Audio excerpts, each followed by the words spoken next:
സപ്ലിയുടെ എണ്ണം കൂടിയ വിഷമത്തിൽ ഏതെങ്കിലും ഒരു സിനിമ കണ്ട് കളയെന്ന് വെച്ച് കൂട്ടുകാരനോട് വെച്ചപ്പം അവൻ പറഞ്ഞ സിനിമയാണിത്. കണ്ടു കഴിഞ്ഞപ്പോഴോ പച്ചവീടിനെ വിളിച്ച് ഡീപ് ക്ലീൻ ചെയ്യേണ്ട അവസ്ഥയായി. അപ്പം കഥയുടെ തുടക്കം തന്നെ ഒരു അമ്മയും മോനെ കാണിച്ചിട്ടാണ്. അഫ്കോഴ്സ് ഈ ചെറുക്കൻ തന്നെയാണ് നായകൻ. മലയാളത്തിലേക്ക് ഡബ് ചെയ്തപ്പോഴുള്ള പ്രശ്നമാണെന്ന് അറിയത്തില്ല. തള്ള ആനയെന്ന് പറയുമ്പോൾ ചെറുക്കൻ ചേനയെന്നാണ് കേൾക്കുന്നത്. ഞാൻ നിന്റെ കൂടെ ഉണ്ടെങ്കിലും ഇല്ലെങ്കിലും നീ എന്നും ഒരു രാജാവിനെ പോലെ തന്നെ ജീവിക്കണം. കരയിലൊന്നും കേറുന്നില്ല അമ്മേ, പരീക്ഷയിൽ ജയിക്കോ ഇല്ലേന്ന് അറിയില്ല. അവിടെ കട്ട് ചെയ്ത് കഴിഞ്ഞാൽ പിന്നെ കഥയിലെ വില്ലനെയാണ് കാണിക്കുന്നത്. ബിഗ് ബുൾ അല്ലെങ്കിൽ മുതുക്ക് കാള. പുള്ളി അവിടെ ഒരു ചായക്കട കയറിയിട്ട് ഒരു മാസ് ഡയലോഗ് അങ്ങടിക്കും. I like Chinese people because of your fried rice. ഈ ചൈന ഫ്യൂരിക്ക് എന്തോ മനസ്സിലായെന്ന് എനിക്കറിയത്തില്ല. പക്ഷെ പുള്ളി തിരിച്ചു പറയും, ഇവന്മാർക്ക് രണ്ടുപേർക്ക് അത് കിണ്ടിയ പറയുന്നതെന്ന് മനസ്സിലാവുന്നില്ല. അതിന്റെ ഇടയ്ക്ക് ഈ കുരിപ്പിന്റെ ഹിന്ദി കൊണയടി. മിക്കവാറും ഈ മുതുക്കുകാൾക്ക് നൂഡിൽസും ഫ്രൈഡ് റൈസിനായിരിക്കും വന്നത്. പക്ഷെ പുള്ളി കൊടുക്കൂലെന്ന് പറഞ്ഞു കാണും. അതുകൊണ്ട് എന്ത് ചെയ്തു, പുള്ളിനൊക്കെ തട്ടി. ഇതൊന്നും അല്ല ഇവിടെ കോമഡി. ഒരാൾ ചാവാൻ കിടക്കുന്ന സമയത്ത് കൊറോണ അവിടെ കിടന്ന് ഡാൻസ് കളിക്കുന്നു. അത് കഴിഞ്ഞ് റൂമിൽ വന്ന സമയത്താണ് ഡോക്ടർമാര് പറയുന്നത്, ഇയാൾക്കിനി 3 മാസം കൂടി ഉള്ളൂ, ഇയാള് തട്ടിപ്പോവും.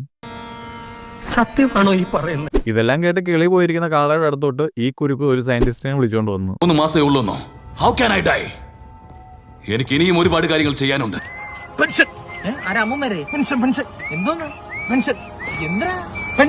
ഇയാൾ വന്നിട്ട് ഒരു സ്കീം അങ്ങ് പറയും, മെമ്മറി ട്രാൻസ്ഫർ. സോ ഇവിടെ കട്ട് ചെയ്താൽ പിന്നെ ഹീറോയുടെ സീനാണ് കാണിക്കുന്നത്.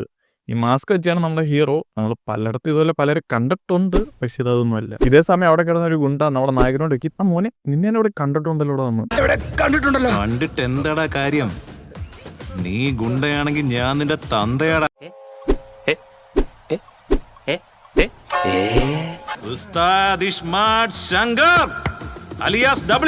സോ ഇത് കഴിഞ്ഞിട്ടുള്ള ഒരു സോങ് ഈ പടത്തിന്റെ അവസ്ഥ എന്താന്ന് ഡയറക്ടർ ബ്രില്യന്റ് ആയിട്ട് നമുക്ക് പറഞ്ഞു തന്നിട്ടുണ്ട്.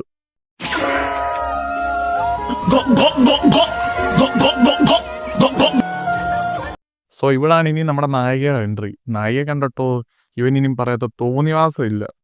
മോനെ, നമ്മള് പറഞ്ഞ കാശ്മീരി ആപ്പിള് ദേ നിൽക്കുന്നു. ഫുൾ ഓർഗാനിക് പീസ് തന്നെയാടാ. എടാ ഇവള് പാൽഗോവയാടാ. നീ ഒന്ന് തിരിഞ്ഞു നോക്കി, ഒരു ബാഡ് ടച്ച് തന്നെ ആപ്പിളിൽ കേട്ടുണ്ടാക്കും. നീ അവളുടെ തൊട കണ്ടോ?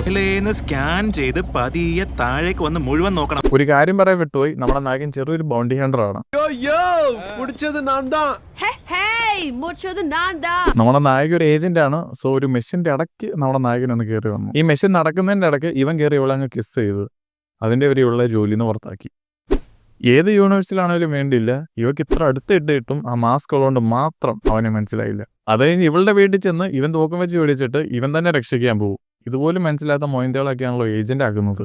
അതിന്റെ ഉദ്ദേശം വേറൊന്നുമല്ല, ചില്ലറ കഴപ്പൊന്നുമില്ല ഇവന്.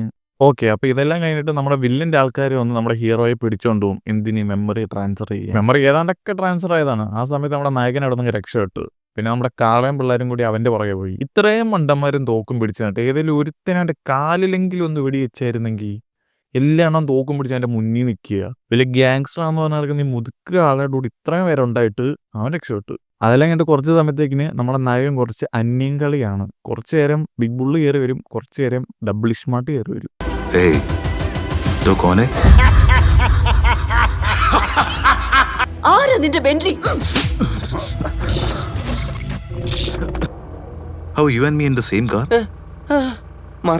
അത് ഇനി 2 എണ്ണം കൂടി ഒരു ബിൽഡിങ്ങിനെ മണ്ടയ്ക്ക് വന്നിരുന്ന് ഞാനാരാ നീ ആരാ എന്ന് പറഞ്ഞാൽ കുറച്ചു നേരം അങ്ങ് വെറുപ്പിക്കും.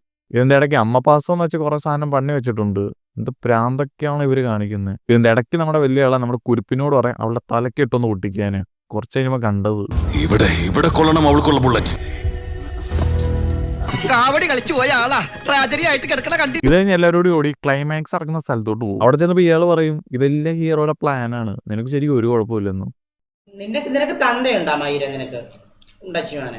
ഏത് പുള്ളിക്ക് ഒരു കുഴപ്പമില്ലായിരുന്നു, ഈ സിനിമയുടെ ആവശ്യമില്ലായിരുന്നു. ഇതെല്ലാം കൂടി കേട്ടപ്പോ വലിയ ആളൊക്കെ ഇപ്പൊ നമ്മുടെ വലിയ ആൾക്ക് ഒരു കുഴപ്പമില്ല. പക്ഷെ ഇപ്പൊ 2 ബിഗ് ബുള്ളുണ്ട്. അപ്പൊ നമ്മുടെ ഒറിജിനൽ ബിഗ് ബുള്ള് വിചാരിച്ച് ഇവനെ അങ്ങ് ചാമ്പ. പക്ഷെ അറിയാലോ നമ്മുടെ വലിയ ആളെയും